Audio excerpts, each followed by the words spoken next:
Hello, my name is Gus, but you can call me BATGUS, and we are back with our Batman the Animated Series commentary. The episode today is called See No Evil, an episode where Batman fights none other than an invisible man, and is an episode that could be considered one of the lesser ones, but it's absolutely one of my favorites, and I will talk more about it as the episode goes along.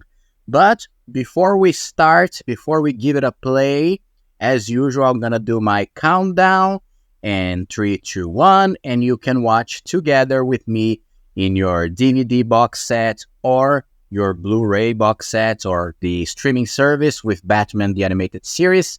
So let's go in 3, 2, 1. Let's give it a play. The Warner Bros. Logo is on the screen. And like I said, this episode, See No Evil, is an episode that is one of my favorites. I mean, not one of my favorites in terms of top 10 episodes of the Batman the Animated Series, but definitely one of the ones that I like the most. I really love the concept of Batman fighting an invisible enemy. And it also goes back to the classic The Invisible Man from Universal, right? Which is considered to be one of the classic monsters of Universal, the Invisible Man. And I really like that this episode mixtures a lot of sci-fi with sci-fi concepts, right? With the whole sinister elements of an invisible enemy. And again, it's one of these episodes that has a different tone to the whole thing and brings another vibe or another style, if you may, of episodes to this animated series. And the episode starts very casual in the streets of with a very old house, and we see the door of the front yard being opened. Then after that, the window of the house is opened by itself, and this window is the window of the bedroom of a little girl called Kimmy, and she sees her teddy bear being lifted into the air by an invisible hand, and she starts to talk about with this, which first we can think is an imaginary friend, right? But actually, it will be revealed later that this is not an imaginary friend. So Kimmy is telling her imaginary friend that she and her mother will be moving soon.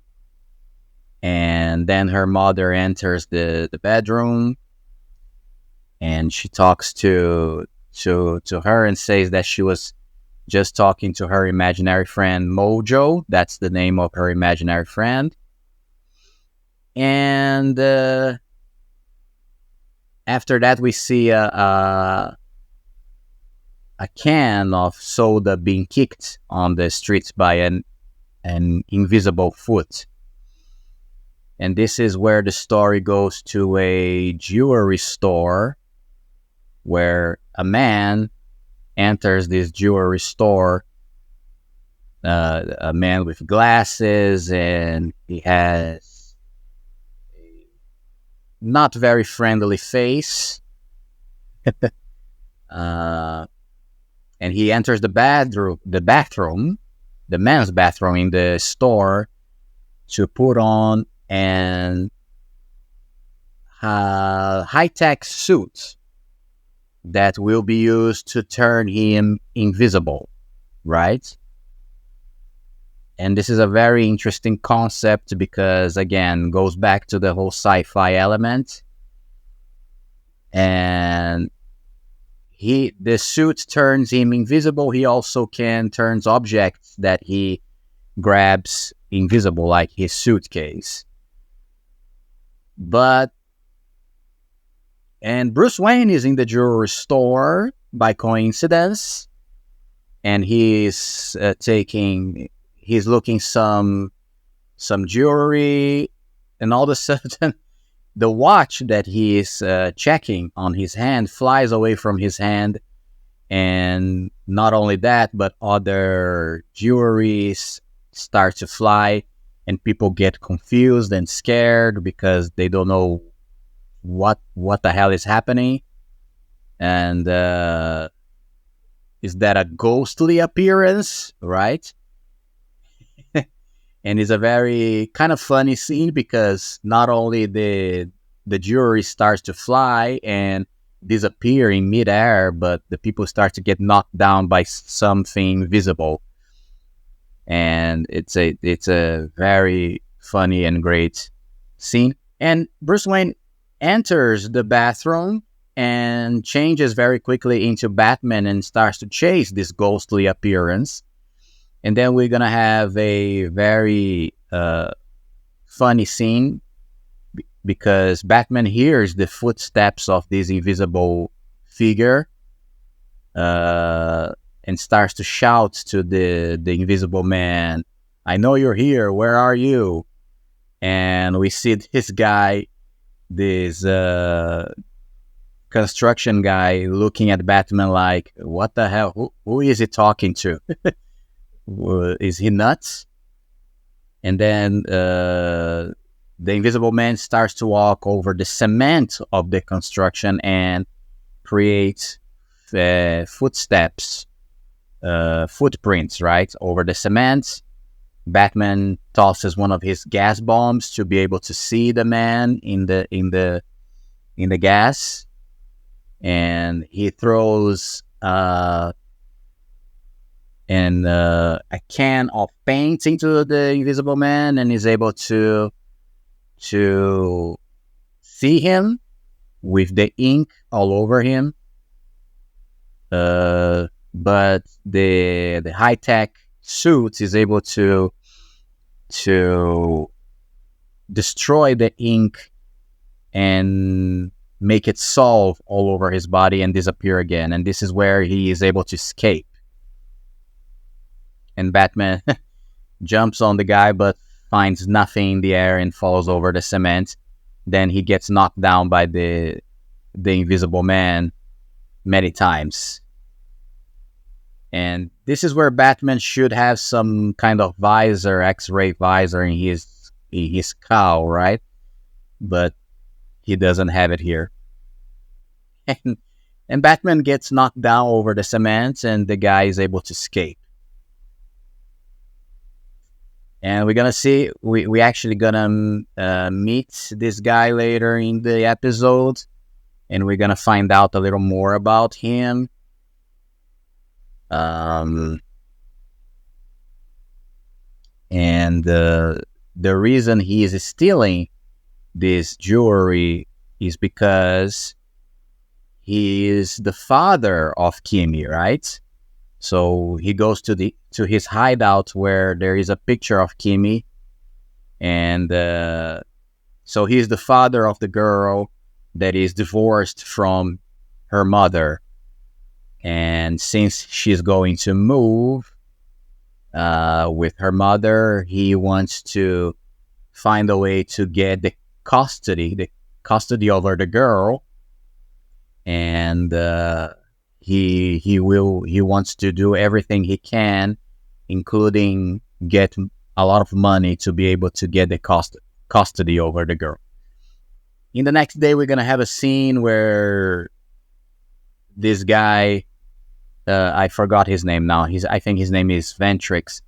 He follows Kimi's mother and Kimi and watches the girl entering the school. Then he's going to meet her mother and talk to her and kind of not threat, but he will talk about the idea of getting back with her. She works in the supermarket as the cashier. So during her lunch, he approaches her and they have this not very friendly talk. I will take this moment to talk about something very interesting while the scene that is not so important plays out. The girl who plays Kimmy in this episode, this is a very interesting trivia content, especially for you guys. The girl who plays Kimmy, the actress who plays her voice, is the same actress who did the movie The Invisible Man, a recent version of The Invisible Man, a horror version. I think many people saw it. It made a lot of success. It is a movie about this guy who also wears this high-tech suit to get invisible and stalk his girlfriend that is played by this actress today, an adult woman, who is the actress Elizabeth Moss. And funnily enough, she was the actress who played Kimmy in this episode that is also about an invisible man who wears a high-tech suit to become invisible, which makes me guess or makes me wonder that the producers or the writers of that movie, The Invisible Man with Elizabeth Moss, didn't get their inspiration from this episode. I think it's it's quite realistic to think this, right? That they actually got the whole idea for that movie from this episode. And not only that, they also cast the actress who played Kimmy as the main actress on that movie. Because this is too ironic, the fact that it's the same actress from both this episode and the movie. But anyway, a very interesting trivia about this whole episode. Now Bruce Wayne is in the Wayne Industries. One of the few scenes in the TV show that we have Bruce in the Wayne Industries talking with Lucius Fox. Lucius is the guy who provides technology for Batman, at least in the Christopher Nolan movies. But here he is the guy who takes care of the technology of Wayne Enterprises. And he is talking about the whole technology of invisibility, and he gets some clues from a guy who is testing this technology in Gotham, which is a doctor. And Batman later goes after this guy in his lab, in his laboratory, to find more clues. As usual, he gets into the place secretly, checks some evidences, some files about the whole project.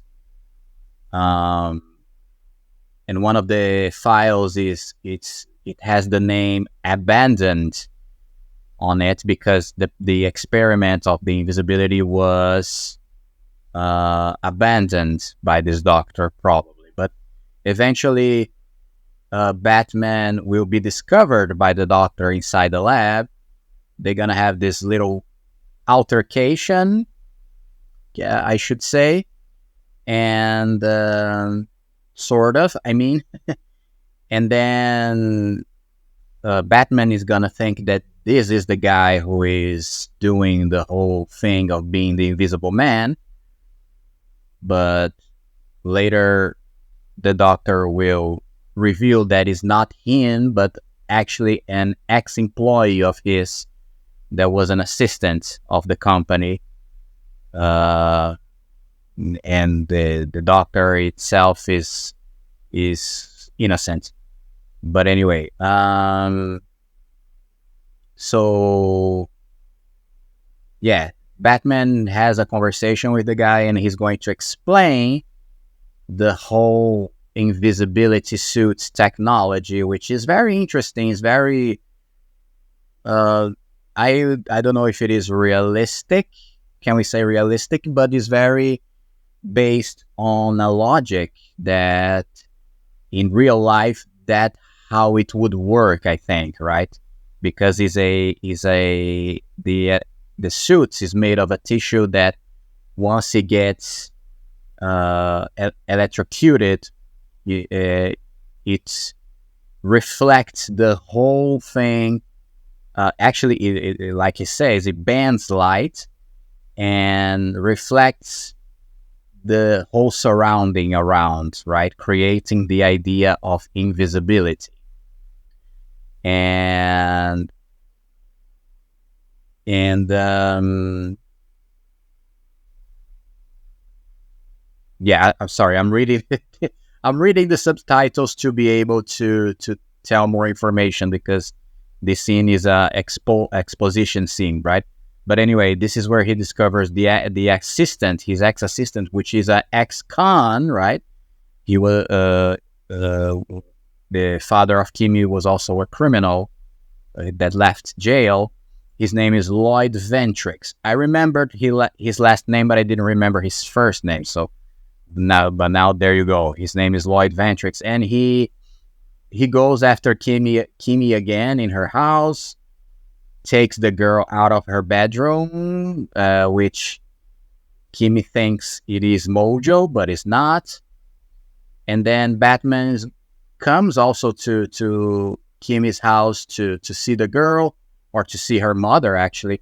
And they talk, Batman and Kimberly's mother, but the girl was taken out of the house and disappeared. And this is where we're gonna have the climax of the episode, because Kimi's mother realizes that Mojo, her imaginary friend, is actually the Invisible Man, right? So Batman prepares a tranquilizer dart to go after Ventrix, and eventually he will find them in a junkyard, because Kimi and Lloyd are there, and he's going to talk to her to convince her that she must be with him instead of her mother. So he tells her to go into a car, and Kimi is not very feeling very safe with this. She's in fact quite suspicious of what's going on. And then Lloyd reveals himself to her, and she gets scared because he's a man, right? He removes his mask, and she says that he's her dad, and she must go with him. And she says that her mom told her that her dad is a bad guy, so they get into this fight, this argument. And this is where Batman arrives, flying his cape, and just kicks Lloyd Ventrix away. And the funny thing is that since Lloyd is wearing the suit but not his hood, he looks like a flying head, right? Then he puts the hood on and becomes completely invisible again. And this is where we're going to have a one of my favorite scenes in this episode, probably my favorite scene in this episode, that is Lloyd enters a car and starts to drive. But once he enters the car, he also makes the car become invisible. So Batman jumps over the car, and the car speeds down the street. But since Batman is over the roof of the car, it looks like Batman is flying, right? So we're gonna have this amazing chase, in my opinion, where first Lloyd tries to hit Batman before Batman gets on the roof. I got a little advanced in the story. Right now, Batman is just running away from the car, the invisible car, and then he jumps on the roof. This is where he's going to be taken across the city, and of course, Lloyd hits many things across the street. We have this very funny scene where these homeless guys see Batman flying in an invisible car and go, "I didn't know he could fly too." Very funny scene. Then Lloyd, does these maneuvers with the car. Just let me say another thing, since the action is playing out. This is a very well animated episode as well. It's one of those that the animation is very good, just perfect almost. which is not the case with all the episodes, like I said before, but this one is very well done. I think because of the nature of the villain, the whole invisibility thing, the animation really is a high standard to create the whole effects of the invisibility. Anyway, during the chase, Ventrix hits some trash cans on the street, and this creates some you know, how can I say this? This causes the car to be half invisible now because it destroyed the effect in the front part of the car. And Lloyd drives the car towards a train. Actually, gets into train track, and amazing scene, by the way, amazing action scene where he jumps out of the car and the car is going straight towards a train, and Batman also jumps before the car gets exploded by being hit by the train, and they both fall over the roof of a building because the track was a elevated track right over the city. It was a great set element. Then they both start fight over this roof, and again, he cannot see Ventrix.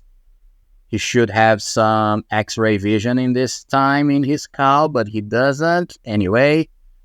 And many objects fly towards Batman: a brick, a wood, thing. And Batman, over this roof, there is also a water box that Batman is able to by throwing his blades, he's able to cause some holes in the box, and water falls over Ventrix and makes him visible again. And this is where Batman kicks the shit out of him, and and basically that's it. He uses his intelligence again to beat the guy and take him to prison again. And at the end of the episode, we have this very brief scene where Kimberly is talking to someone again at the window of her bedroom.